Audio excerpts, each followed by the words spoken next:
Les invito a abrir sus Biblias en el Evangelio de Mateo capítulo 1, los primeros 17 versículos. Esta es la palabra de Dios. Tabla genealógica de Jesucristo, hijo de David, hijo de Abraham. Abraham fue el padre de Isaac, Isaac padre de Jacob, Jacob padre de Judá y de sus hermanos, Judá padre de Fares y de Zera, cuya madre fue Tamar, Fares padre de Hezrón, Hezrón padre de Aram, Aram padre de Aminadab, Aminadab padre de Naasón, Naasón padre de Salmón, Salmón padre de Booz, cuya madre fue Rahab, Booz padre de Obed, cuya madre fue Ruth, Obed padre de Isaí, e Isaí padre del rey David. David fue el padre de Salomón, cuya madre había sido la esposa de Urías.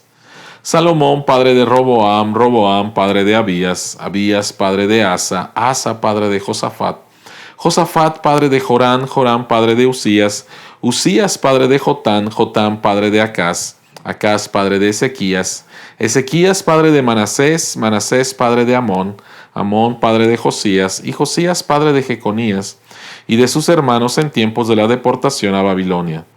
Después de la deportación a Babilonia, Jeconías fue el padre de Salatiel, Salatiel padre de Zorobabel, Zorobabel padre de Abiud, Abiud padre de Eliakim, Eliakim padre de Azor, Azor padre de Sadoc, Sadoc padre de Aquín, Aquín padre de Eliud, Eliud padre de Eleazar, Eleazar padre de Matán, Matán padre de Jacob, y Jacob fue padre de José, que fue el esposo de María, del cual nació Jesús llamado el Cristo. Así que hubo en total 14 generaciones desde Abraham hasta David, 14 desde David hasta la deportación a Babilonia y 14 desde la deportación hasta el Cristo. Posiblemente te preguntarás por qué Mateo empieza su evangelio con una tabla genealógica. Y la razón por la cual lo hace es que él tenía en mente a quién le estaba escribiendo. Le estaba escribiendo al pueblo judío para demostrar y presentarles a Jesucristo. Y lo más normal dentro de la cultura judía es que si querías saber quién era una persona, entonces escuchabas su tabla genealógica. ¿Qué tiene que ver la Navidad con toda esta lista de nombres? Tabla genealógica. ¿Qué tiene que ver la Navidad con esto? Hemos estado hablando acerca de que Dios descendió a la tierra. Y cuando Dios desciende a la tierra en la persona de Jesucristo, el apóstol Mateo quiere presentarlo al pueblo judío. Y la manera más normal para hacerlo era a través de esta lista de nombres. Y nuevamente la pregunta es, ¿qué nos enseña esta lista de nombres? Posiblemente algunos tan extraños para nosotros en nuestra cultura. Bueno, en esta lista genealógica, en esta tabla genealógica, nos enseñan tres cosas con respecto a la Navidad. Y la primera de ellas es que Dios descendió a la tierra para cumplir sus promesas. Noten por favor en el versículo 1 que dice, tabla genealógica de Jesucristo, hijo de David, hijo de Abraham. Y para un judío debe de haber sido súper interesante que a Jesucristo era descendiente de dos de los personajes más importantes en la historia del pueblo de Israel.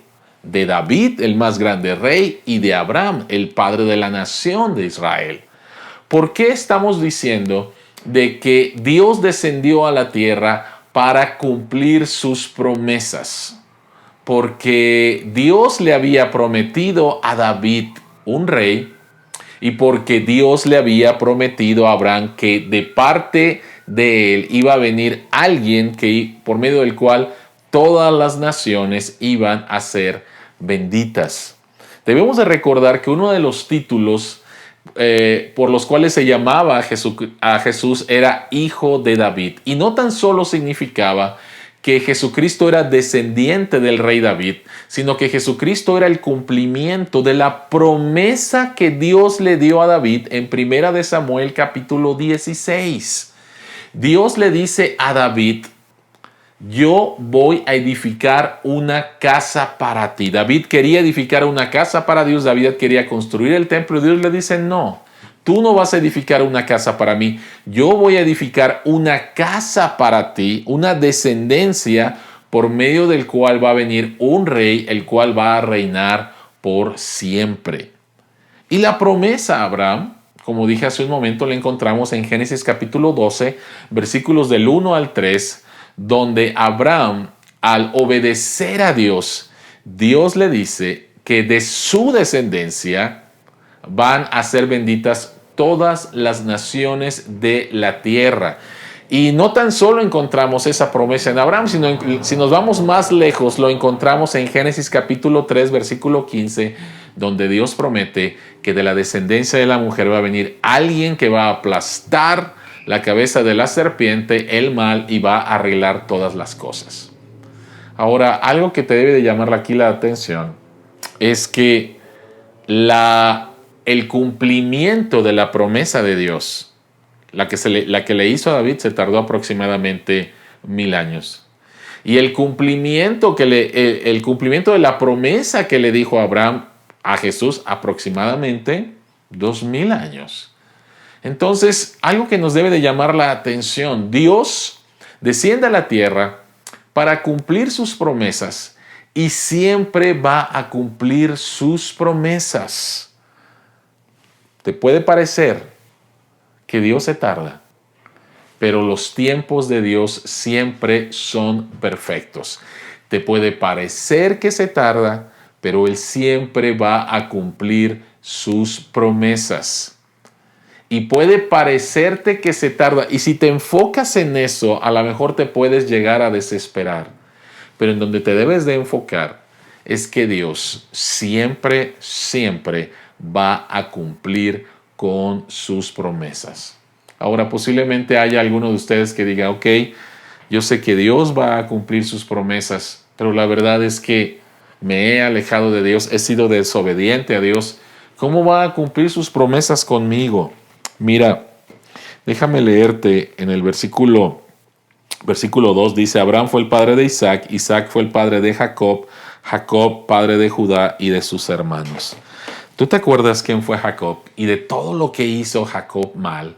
Jacob engañó a su padre, se robó la primogenitura, no esperó el tiempo de Dios y a raíz de eso tuvo que huir de su casa porque su hermano Esaú lo quería matar. Después llegó a la tierra de Mesopotamia, fue engañado por su tío Labán y su vida fue un desastre verdaderamente. Sin embargo, Dios cumplió sus promesas en Jacob porque Él había decidido que en Jacob, no en Esaú, iba a venir el Cristo. Entonces, tus errores, tus pecados, tus metidas de pata no son un obstáculo para que Dios pueda cumplir sus promesas. Así que hay esperanza, querido amigo. Hay esperanza para ti. Si tú crees que te has alejado del Señor, que has sido desobediente a Dios, que tienes preguntas con respecto a su amor y su fidelidad hacia ti, déjame decirte, Dios va a cumplir sus promesas a pesar de ti, porque Él es un Dios de gracia. Esto nos lleva al punto número 2. Dios descendió a la tierra, número 1, para cumplir sus promesas. Pero Dios descendió a la tierra para mostrarnos que la salvación es solo por gracia. Es muy interesante que en esta tabla genealógica, en esta genealogía, aparecen 5 mujeres. Y no era la costumbre en la cultura judía que en una tabla genealógica aparecieran mujeres. Pero aquí encontramos a Tamar, aquí encontramos a Rahab, aquí encontramos a Ruth, aquí encontramos a Betsabé, que no se le llama por su nombre, sino había sido la esposa de Urías, y encontramos a María. ¿Por qué los nombres de estas 5 mujeres nos hablan acerca de la gracia de Dios? Déjame decirte brevemente. Número 1, como ya lo mencioné, era muy extraño que hubiera mujeres. Era todavía más extraño que en una tabla genealógica judía hubiera nombres de mujeres que fueran gentiles, o sea, no judías. Y dentro de la ley de Dios, en el libro de Deuteronomio, decía que estas mujeres, las cuales eran cananitas y una era esta Ruth, moabita, entonces ellos no podían entrar a la comunión del pueblo de Dios. Estas mujeres eran personas que por su raza estaban excluidas de la comunión con el pueblo de Dios. Entonces, interesante. Y lo otro que es todavía más interesante es que encontramos que estas mujeres tenían faltas notables de moralidad. Por ejemplo, encontramos que Tamar era la nuera de Judá y tú conoces la historia, ella engaña a su suegro, tiene relaciones con él, incesto, y de ahí nacen también personajes a los cuales Dios va a utilizar dentro de esta línea genealógica. Encontramos que Rahab era una prostituta en la ciudad de Jericó. Y encontramos aquí a Betsabé, no se menciona, una mujer casada que tuvo relaciones con el rey David. Entonces, ¿qué nos dice esta genealogía? Encontramos mujeres que son despreciadas, mujeres que son señaladas. ¿Y qué nos dice esta genealogía? Bueno, lo que nos está diciendo esta genealogía es que no importa tu pasado, no importa lo que tú has hecho, no hay un pecado tan grande que la gracia de Dios no te pueda alcanzar. Ahora, pero por otro lado, déjenme señalarles otra vez el versículo 6. David fue el padre de Salomón, cuya madre había sido la esposa de Urías. Bueno, alguien podría decir, por fin encontramos a un personaje notable, ¿no? No es una mujer, es un hombre, no es pobre, es un rey y es el rey de Israel. Pero, ¿por qué Mateo menciona que Salomón nació de la que era esposa de Urías? Lo que Mateo está señalando no es tanto a Betsabé.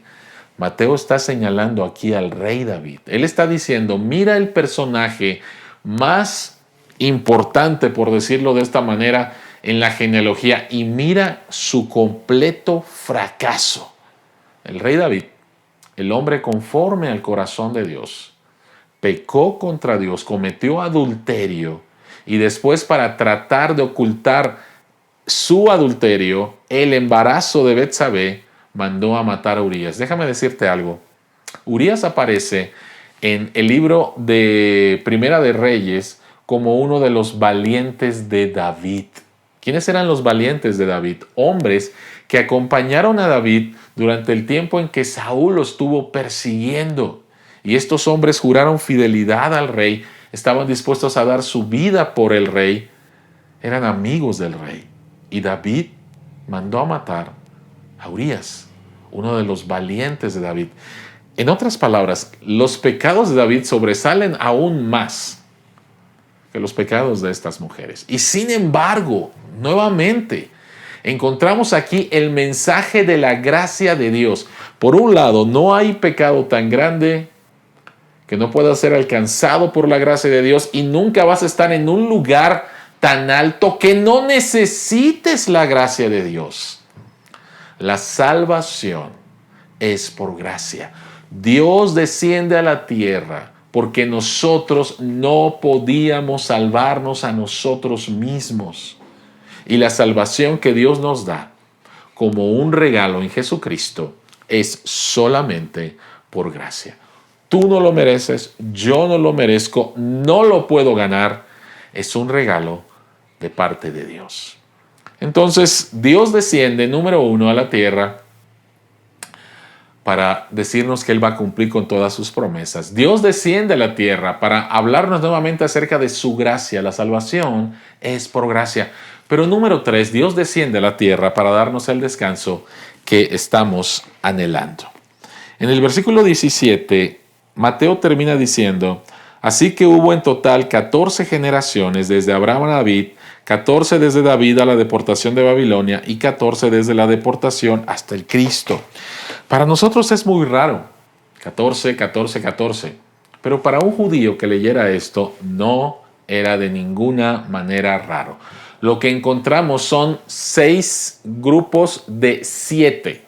14 son 2 7, 14 2 7, 14 2 7. Entonces, tenemos 6 7. Y lo que Mateo está diciendo es que el séptimo 7 es Jesucristo. Ahora, ¿qué significa esto? Debemos de recordar que en la creación, Dios separó, Dios santificó el séptimo día, y ese es el día de descanso. El día donde había una perfecta armonía entre el hombre y el Creador, entre el hombre y su prójimo, entre el hombre consigo mismo y entre el hombre y la creación. Y sabemos que el pecado rompió con esa armonía, rompió con el descanso. Estamos nosotros experimentando el vivir en una tierra caída donde nos cansamos y donde no hay absolutamente nada que nos pueda dar un verdadero descanso. Recuerden, por favor, que cada 7 años era un año en el cual Dios mandaba a que no se trabajara la tierra. A la tierra se le daba un descanso. Y después había un año que se llamaba el año del jubileo. Después de 49 años, llegaba el año del jubileo, en el cual se perdonaban las deudas, en el cual se dejaban libres a los esclavos, en el cual tú podías recuperar tierras que habías perdido, y todo apuntaba a una fiesta y al descanso de Dios.